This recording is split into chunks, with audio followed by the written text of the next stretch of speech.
पुरी में शस्त्र बेचवे को आयो है। श्री राम जी ने तो आगे कहा, भय लर कहीं दिस वीर विचारी, जो तुम औत्यो मुनि की नाई, पदरज सिर सिर धरत गुसाई।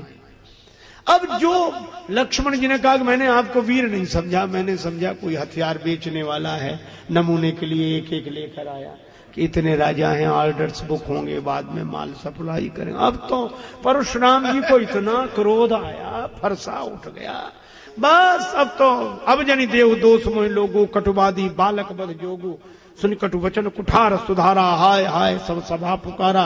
और परशुराम जी ने जो फरसा उठाया, लेकिन वाह लक्ष्मण जी क्या बोले, महाराज समझ गया क्या दर्जा दो का भी गणित आपको नहीं आता है। परशुराम जी बोले, युद्ध में और गणित से क्या संबंध? का गणित में भी कुछ अंक काटने होते हैं और युद्ध में भी मार काट होती है। और गणित में एक सवाल होता है, कौन सा? का भाग, और भाग के होते हैं 3 विभाग, भाजक भाज्य भजन फल। भाजक के द्वारा भाज्य को विभाजित करते हैं, दाईं ओर भजन फल अंकित होता है, पर कभी कभी भाग लगाते लगाते अंत में शेष बच रहता है। क्यों बचता है? परशुराम जी बोले, कटता नहीं है इसलिए।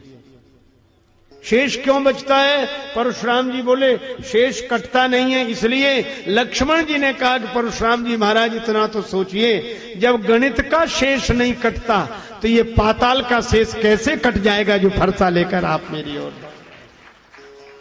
और बड़ी अच्छी बात लक्ष्मण जी ने कही, वेदांत की बात है, आध्यात्मिक बात है। संकेत यह है कि सृष्टि है भाज्य और काल है भाजक। काल के द्वारा सृष्टि विभाजित हो रही है, लेकिन एक ऐसा शेष तत्व है जिसे काल भी नहीं काट पाता। नयनम छिंदन्ति शस्त्राणि नयनम दहति पावकः। वह शेष तत्व ही आत्म तत्व है, ब्रह्म तत्व है। श्री लक्ष्मण जी के कहने का भाव यह है कि फरसा जिसे काटेगा वह मैं हूं नहीं, और जो मैं हूं उसे फरसा काट नहीं सकता। इसी को स्वामी राम तीर्थ कहते हैं, मौत की भी मौत आएगी जब मेरी मौत आएगी। श्री स्वामी राम तीर्थ जी की ही वाणी है, खंजर की क्या मजाल कि एक जख्म कर सके, तेरा ही है ख्याल कि घायल हुआ है तू। ये फरसा काट नहीं सकता मुझे, और जिसे फरसा काट सकता है वह मैं हूं नहीं। मैं अखंड हूं, अनंत हूं, शेष तत्व हूं। हां, बाकी सबको काल छोड़ नहीं सकता।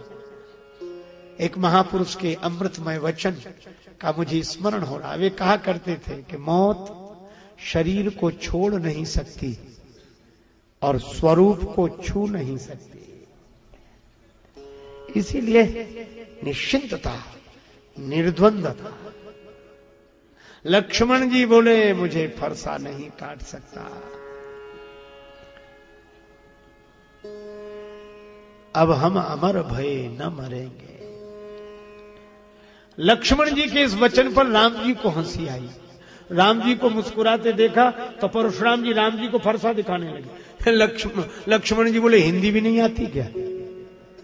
राम जी को फरसा दिखाने का अर्थ अखंड, अखंड का खंड करना चाहते हो? ज्ञान अखंड एक सीता और मैं शेष तत्व हूं। अच्छा देखो, बाकी सबको काल काटता है। एक महात्मा थे, मरघट में पड़े। गांव के एक सज्जन गए, बोले बाबा यहां क्यों पड़े हो? न बिछाने को न ओढ़ने को। महात्मा बोले, हमारे पास सब कुछ है, तुम्हें दिखाई नहीं देता। क्या है? महात्मा बोले, जमीन पर लेट जाते हैं, सिरहाने हाथ रखते हैं, और हम तो अपना बिस्तर तकिया हमेशा साथ रखते हैं। का यह तो आपकी महानता है, पर मरघट में क्यों पड़े हो? बस्ती में चलो, गांव वालों से मिलना हो जाएगा। महात्मा बोले, सब नहीं मिलेंगे, कोई कहीं गया होगा, कोई कहीं। मिलने की सबसे बड़ी जगह तो बढ़िया जगह तो मरघट है। क्यों बस्ती में जाकर क्या करेंगे? एक दिन बस्ती वाले भी यहीं आएंगे, सबसे मिलते चलेंगे। ऐसे तो काल भले ही सबका कलेवा करे, पर शेष तत्व आत्म तत्व को छू नहीं सकता।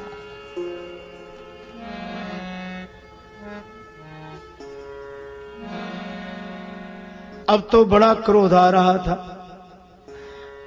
परशुराम जी बोले, इस बालक को हमारी आंखों से अलग करो। और श्री तुलसीदास जी महाराज देखो बड़ा सूक्ष्म अंतर बताते हैं। का लक्ष्मण जी बोल रहे हैं, किसी ने कहा परशुराम जी भी बोल रहे हैं, तुलसीदास जी बोले ना, परशुराम जी ज्यादा क्रोध में हैं इसलिए बोल नहीं रहे।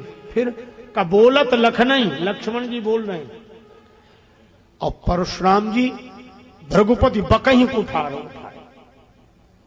बड़े क्रोध में फरसा लेकर, और लक्ष्मण जी तब तक परशुराम जी बोले इसको हमारी आंखों से दूर करो। लक्ष्मण जी बोले काहे को आंख से दूर कराते हो, कोई करेगा कि नहीं करेगा, मूंदिए नयन कतों को नाई, आंख ही मूंद लो, कोई है ही नहीं। और कितनी बढ़िया बात कही, बहिर्मुखी वृत्ति से देखोगे तो दूसरा है, और आंख मूंद कर अंतर्मुखी वृत्ति से देखो तो कोई है ही नहीं, एक ही है, एक ही है। बात ज्यादा बढ़ गई। राम जी ने नयन तरे रे राम सुनी, लक्ष्मण बिहसे बहुरी नयन तरे रे राम। राम जी ने केवल लक्ष्मण जी की ओर देखा, लक्ष्मण जी तुरंत गुरु समीप गवने सकुच परिहर बानी माम। यही लक्ष्मण जी की विशेषता। इतने क्रोध में परशुराम जी का उत्तर दे रहे हैं, लेकिन अभिमान से नहीं जुड़े हैं लक्ष्मण जी, भगवान से जुड़े हैं। और अभिमान से जुड़े हुए क्रोधी की और भगवान से जुड़े हुए क्रोधी की स्थिति में अंतर है, बहुत अंतर है। जो अभिमान से जुड़ा होगा उसे रोको, क्रोध में रहने दो भैया, देखो अब हमें मत रोको, देखो हम कह रहे हैं हमें मत रोको। अच्छा दो लड़ते हो, एक को पकड़ लो तो ज्यादा जोश दिखाएगा, छोड़ दो बस, और छोड़ दो तो ज्यादा कुछ नहीं करेगा, और नहीं छोड़ो तो कहते फिर हम तुम्हें नहीं छोड़ेंगे, बस छोड़ दो, आज इसको नहीं छोड़ेंगे, ऐसे ही कर दे क्रोध। और अगर कह दो कि भैया तुम हमसे ही कहते हो तो हमसे ही कही जाएगी, जब तो हमसे, उससे कुछ नहीं, हमसे। पर जो भगवान से जुड़ा है, राम जी ने कहा भी नहीं, देखा लक्ष्मण जी बैठ गए। किसी ने लक्ष्मण जी से कहा कि तुम्हें बुरा नहीं लगा, तुम्हें रोक दिया, उनसे कुछ नहीं कह रहे हैं। लक्ष्मण जी बोले अपना भला बुरा क्या, हमसे तो राम जी ने कहा बोलो, बोलने लगे, उन्होंने कहा चुप, चुप हो गए। जैसी राम जी की इच्छा, यह है भक्त का लक्षण। गुरु समीप गवने सकुच। अच्छा ये गुरु जी के पास जाकर क्यों बैठ गए लक्ष्मण जी? राम जी नाराज हो गए ना, नयन तरे रे राम, मानो उपदेश दिया कि अगर लीलावश भगवान नाराज हो जाएं, भगवान रूठ जाएं तो गुरुदेव की शरण में चला जाना चाहिए। कबीरा हरि के रूठते गुरु की शरण है, गुरु समीप गवने सकुच परिहर बानी बाम। फिर राम जी आए और राम जी ने परशुराम जी से कुछ कहा तो राम बचन सुन कछुक जुड़ाने। देखो बोलने का ढंग होता, वही बात लक्ष्मण जी कहते हैं तो परशुराम जी नाराज हो जाते हैं, और वही बात राम जी कहते हैं तो परशुराम जी शांत हो जाते हैं। अच्छा देखो जैसे उदाहरण दिया जाए,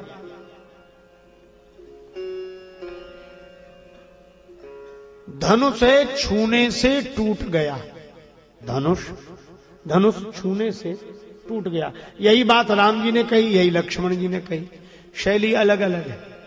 राम जी ने कैसे कही? राम जी बोले महाराज छुअत ही टूट पिनाक पुराना, मैं कही हेतु करूं अभिमाना।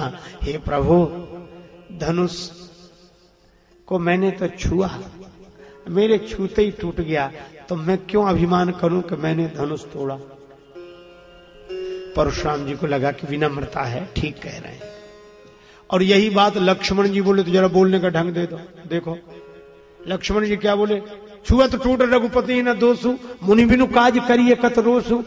अब धनुष था, छूने से टूट गया, राम जी की क्या गलती है, बेकार इतनी देर से आंखें दिखा रहे हैं। बात वही लक्ष्मण जी ने वही कहा जो राम जी कह रहे हैं, पर ढंग अलग है। इसे एक उदाहरण से समझा जा सकता है। एक व्यक्ति के घर मेहमान आया, जल्दी जा रहा था, गृह स्वामी ने कहा कि कुछ जलपान भोजन, अरे बहुत जल्दी में, तो बाजार से मंगवा देते हैं। 10 रुपए का नोट दिया बेटे को, गरम गरम जलेबी ले आ। बेटा जाने लगा, बोले गरम काट समझते हो, कढ़ाई से जैसे ही निकले वैसे ही। बेटा गया, जलेबी बनाने वाले ने जैसे ही जलेबियां निकाली और चाशनी वाली कढ़ाई में डालने लगा। बेटा बोला ये क्या करते हो? पिताजी ने कहा था जैसे ही कढ़ाई से निकले वैसे ही ले आना। अब आप विचार करो, वो एक कड़ाही से निकली हुई जलेबी ले जाए तो है तो खरी सिकी हुई, कच्चापन नहीं है। बात जलेबी बिल्कुल सच्ची है, कच्ची नहीं, लेकिन उसमें स्वाद होगा क्या? तो मानो श्री तुलसीदास जी इस कथा के माध्यम से यह संदेश देते हैं क्या, कि अपनी वाणी रूपी जलेबी को सत्य की कड़ाही में खरी सेक कर तो दो, लेकिन शील की चाशनी में डुबो कर देना चाहिए। सत्य तो बोले पर शील के साथ, सत्यशील दृढ़ ध्वजा पताका, कटुक वचन मत बोल रे। एक कवि ने कहा कि शरीर की संरचना में यह जिह्वा रचना ऐसी है कि इसके निर्माण में प्रकृति ने अस्थि का उपयोग नहीं किया, हड्डी नहीं लगी।